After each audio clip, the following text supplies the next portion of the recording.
Salam sehat dan juga selamat hari Senin teman-teman semua ya, dari Sabang sampai Merauke, dari Aceh, Medan, Sumatera Barat, Palembang, Jakarta, Bandung, Semarang, Jogja, Malang, Balikpapan, Makassar, Manado, Ternate, Maluku, Ambon, Papua dan juga NTT semua. Selamat hari Senin.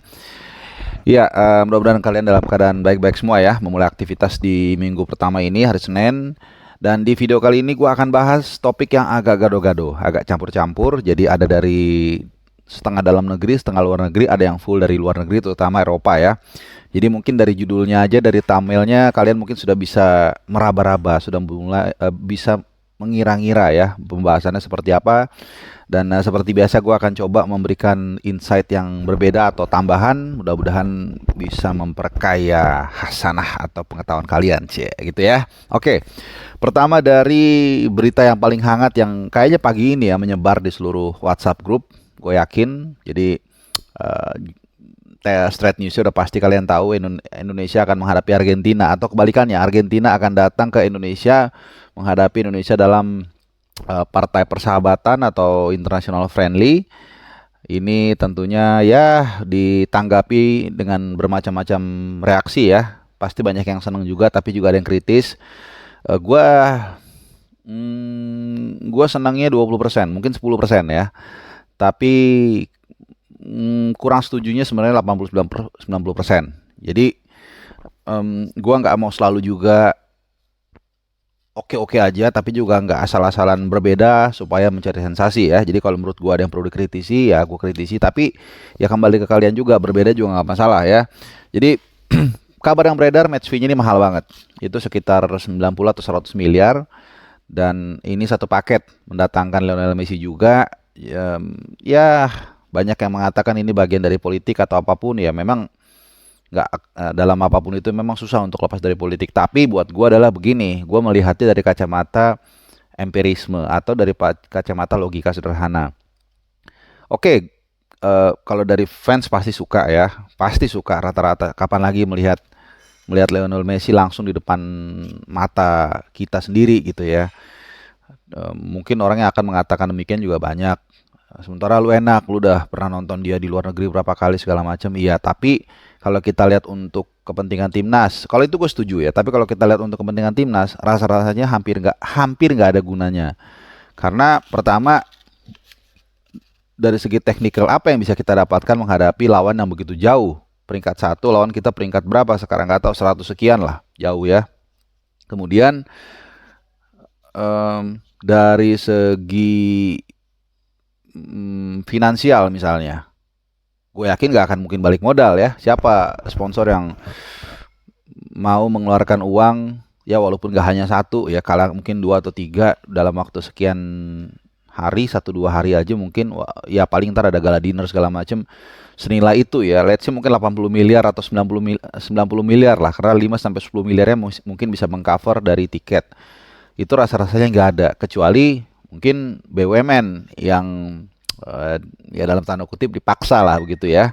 Ini mungkin aja karena ketua PSSI sekarang Erick Thohir itu kan Menteri BUMN. Tapi itu masih it's okay lah. Anggaplah itu memang dananya tidak, ya memang ada dana CSR. Tapi kalau gue pikir-pikir ya, apakah dengan duit 100 miliar kita bisa bayangkan eh, kalau digunakan untuk memperbaiki infrastruktur sepak bola kita. Contoh untuk membangun lapangan bola di 30 sekian provinsi. Sekarang berapa? 34 provinsi kalau nggak salah ya, atau 35 mungkin. Nggak tahu karena banyak yang dimekarin. Itu berapa banyak lapangan bola yang dibangun? Bukan stadion ya. Kalau stadion mungkin cuma satu dapatnya atau bahkan nggak dapat. Nah, dengan banyaknya lapangan bola tentunya meningkatkan animo masyarakat untuk bermain bola, anak kecil ya, dan akhirnya dari situ bukan tidak mungkin muncul Pratama Arhan, Rio Fahmi, Bagas, Marcelino Ferdinand dan lain-lain. Terus belum lagi untuk memperbaiki lapangan yang sudah ada. Karena gini teman-teman, kemarin gue bawain Liga 2 Inggris, League 2 itu kan urutan keempat itu kasta sepak bola Liga Inggris ya, EPL, terus Championship, League 1, League 2. League 2 itu lapangannya bagus banget, mulus. Ya, pokoknya bagus lah ya, terlepas dari itu lapangan sintetis atau bukan, ya intinya bagus lapangannya kan, dan itu kan butuh dana. Nah, kenapa waktu itu gue sambil siaran dengan seorang rekan gue, Ai namanya. Gue bilang, ini lapangan bagus begini, kenapa nggak uang 100 miliar untuk bikin lapangan Indonesia itu seperti ini di seluruh pulau Indonesia kan, di Sumatera, di Kalimantan, di Sulawesi, di Papua, di pulau-pulau kecil, di Pulau Alor, Rote dan sebagainya. Ini kan lebih baik gitu ya. Kemudian juga untuk meningkatkan mutu kualitas wasit, ini kan yang tiap minggu selalu menjadi bahan gorengan ya, bukan bahan gorengan tapi bahan kemarahan, selalu ada kontroversi. Kenapa nggak untuk investasi kesehatan? Kesehatan, investasi ilmu. Ini yang kadang-kadang di kita ini selalu berpatokan pada fisik pembangunannya.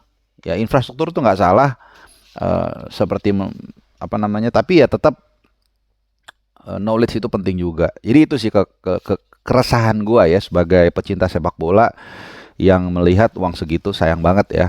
Terlepas dari bahwa itu memberikan juga experience buat penonton. Kalau buat pemain gua rasa nggak terlalu ya, karena ya ini gimana ya, seperti gua nggak mau salah kasih contoh, tapi seperti level 1 diadu dengan level 10 misalnya, atau level ya, karena kan peringkatnya kan juga bahkan lebih dari 10 perbandingannya ya. 1 berbanding 100 sekian.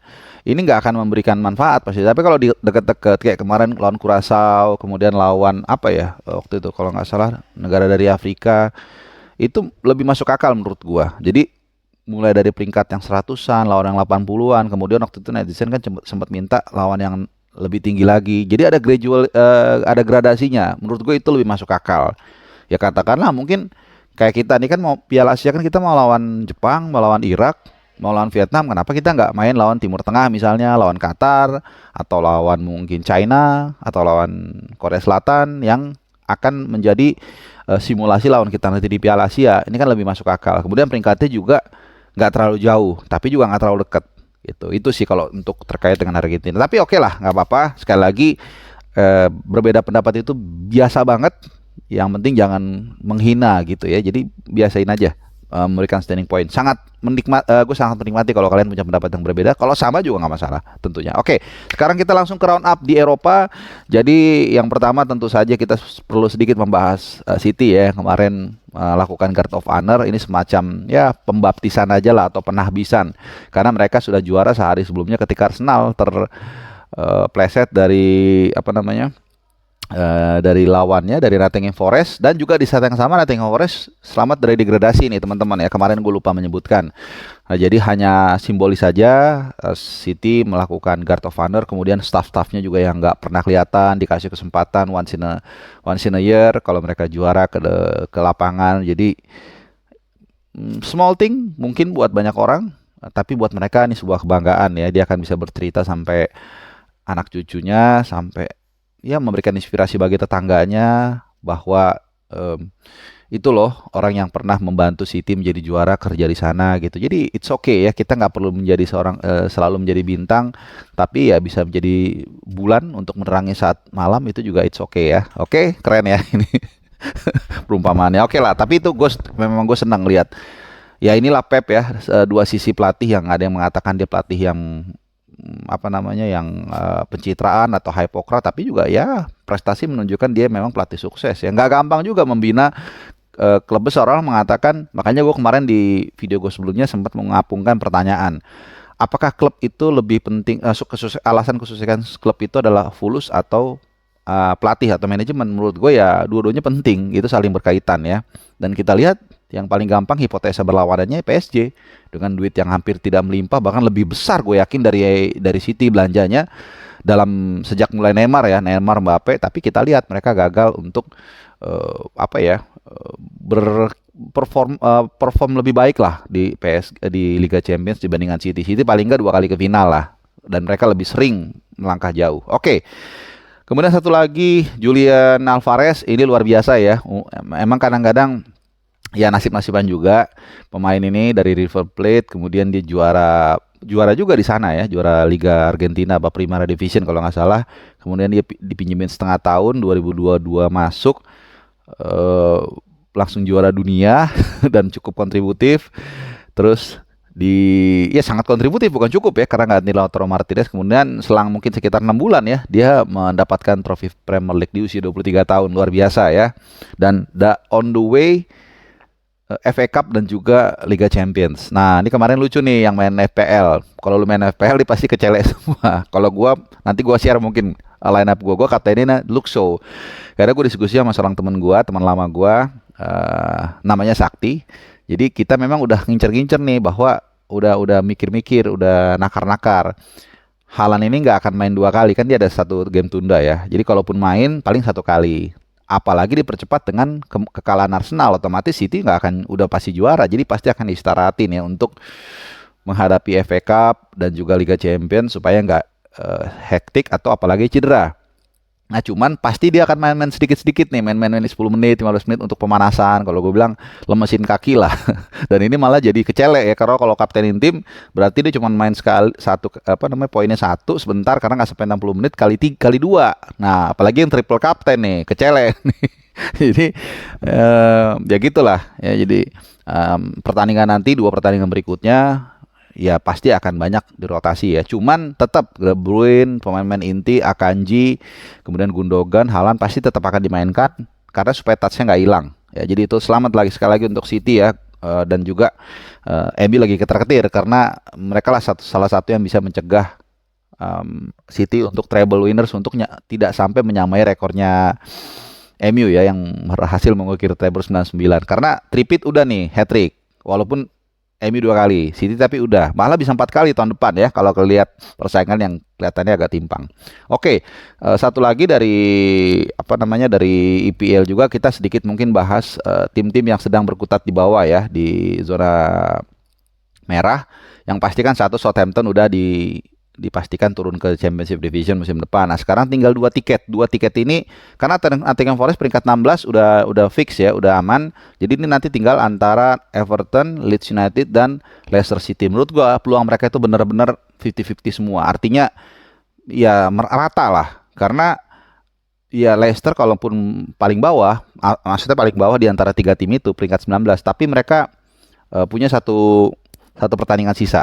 Jadi kalau menang ini dia langsung lompat melewati Everton di peringkat 17. Jadi sekali lagi ini masih belum tahu siapa. Semua bisa degradasi, semua bisa selamat. Oke. Itu dari tim-tim yang berjuang dari degradasi. Kalau mungkin peringkat atas, rasa-rasanya 4 tim Liga Champions itu udah pasti lah ya, City, Arsenal. Bahkan Newcastle United sama MU juga hampir pasti. Kemungkinan itu 90% lebih lah mereka. Nah yang menarik, ada yang bertanya nih, kalau misalnya City juara Liga Champions, apakah jatah Inggris jadi 5? Enggak, jawabannya tetap 4. Kecuali City finish di luar peringkat Big Four. Misalnya yang juaranya ya Big Four, di luar Big Four. Itu baru. Misalnya City peringkat 5. Ya terus juara Liga Champions, maka itu ada 5 jatah wakil Inggris di Liga Champions. Ini aturannya UEFA ya, ini sedikit aja yang bertanya-tanya. Kemudian dari Bundesliga, sebelum gue tutup, Liga-Liga Tani ya. Bundesliga ini menarik karena ya mungkin Dortmund bisa menjadi juara musim ini ya.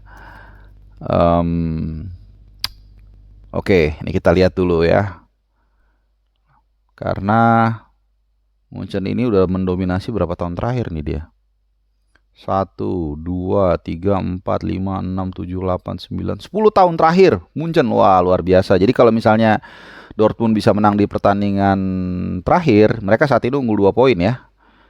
Terakhir itu Munchen lawan Mainz home, kemudian Munchen akan lawan Köln away.